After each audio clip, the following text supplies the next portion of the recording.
Hey, what's up y'all? Welcome back. Today I'm going to share with you my personal favorite recipe for making granola at home, plus a little discovery I made along the way. That's right, this one's going to be a twofer, a really great recipe for crunchy, sweet, clumpy granola with a pit stop at the world's greatest ice cream condiment. Let's get into it so I can show you what I mean. The first step for the granola is to mix together your base of solids. I like a 2-to-1 ratio of oats to other stuff, so I'm going to start with 2 cups of oats. I'm using quick cooking oats here, but I'm pretty sure any oats that you have will work. Next, I'm going to follow that up with 1 cup of other stuff.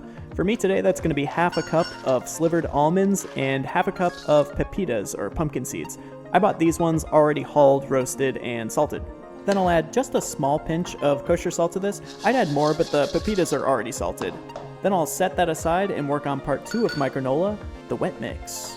The wet mix for my granola consists of basically 3 separate components: oil, nut butter, and sweet stuff. For my oil, I'm going with coconut. I like it for the flavor and also because it sets up solid at room temperature, which means my granola will feel less greasy later. Mine is a little looser than usual here, but mostly because it's been sitting under a bunch of hot lights.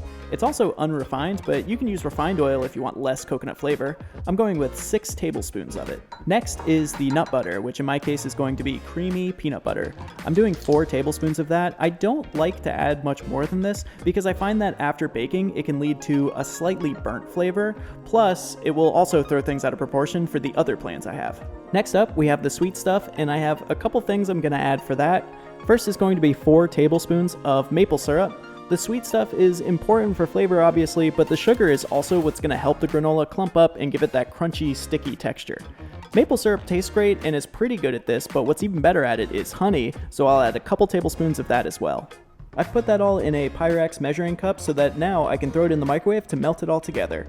The goal isn't really to heat this up all that much, it's more to just loosen things up enough to where it all combines evenly. So I'd say nuke it for about 30 seconds at a time and stir it thoroughly in between rounds until it looks and feels like a homogeneous mixture. Now's a good time to add the half teaspoon of cinnamon that I forgot earlier. Gonna stir that in, and I can still feel a thick layer of honey at the bottom, so this needs a little bit more heat, probably 1 more round in the microwave.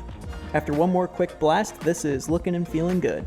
Okay, so normally I would put all of this into my dry mixture for the granola, but for demonstration purposes, I'll sacrifice a little bit of it today. Get yourself a scoop of ice cream or other frozen dessert of your choosing, and you should probably wait for the wet mixture to cool down before doing this, but I'm gonna do it anyways. I'll pour a little bit of that on there and give it a minute or 2, and then check this out. You've just made yourself some homemade magic shell. If you use this recipe, I highly recommend scaling it up so that you have some extra just for this. It's so fun, it tastes great, and you can definitely riff on this if you want. Just try to keep the proportion of coconut oil to other stuff about the same as I showed here and make whatever flavors you want. Alright, enough with the fun, let's get back to granola business. I'm gonna dump all of my wets into my dries. It's gonna look like too much wets, but that's okay. You need more than you would think to get the right texture in the end. Too little and you end up with dry, baked oats that resemble granola but aren't quite there. The oats are also gonna soak up some of the liquid, so it won't look like too much for long. I'm gonna make sure I give that a really thorough mix so that no dry spots remain, and then I'm gonna put this into a parchment-lined baking pan. You can use a regular sheet pan for this if you want. Just make sure that whatever you use, line it with parchment first. It's gonna make the dismount later a million times easier. I'm gonna spread that into as even a layer as I can, and then it's going into the center of my oven, which has been preheated to 325 Fahrenheit. I'm gonna bake this for 20 to 25 minutes, stirring once halfway through, which is what I'm doing here. You can see mine still looks a little wet, but that's okay for now. It's gonna keep drying out over the next 10 to 12 minutes of baking. So this is it at the end of baking. You don't have to do this, but I like to give it 1 more stir at this point to better incorporate the more caramelized stuff around the edges. After stirring though, I'm gonna lightly pack this back into the pan, and I'm not gonna touch it anymore until it completely cools, at least another hour. So this is about an hour later here. It's totally cooled and it's firmed up now that the sugars and the oil are no longer molten. I'm gonna break this up a bit, and you can see we're getting a good mix of fine, crunchy stuff and bigger, chewier clumps, which is exactly what I want. You can bake this a little while longer if you want to get it even crunchier. The parchment is also going to make it really easy to transfer it all into this container, and there you go, homemade granola. To serve this, you could get the ice cream back out and throw it on there, but I'm going to go parfait style today. I like whole milk Greek yogurt, so that's what I'm using, and I like a mix of fresh and dried fruits, so I get the juicy and the chewy. I'll do a couple strawberries that I'll dice up, Pomegranate would be a great choice here too, and also on my board there I have some dried cherries.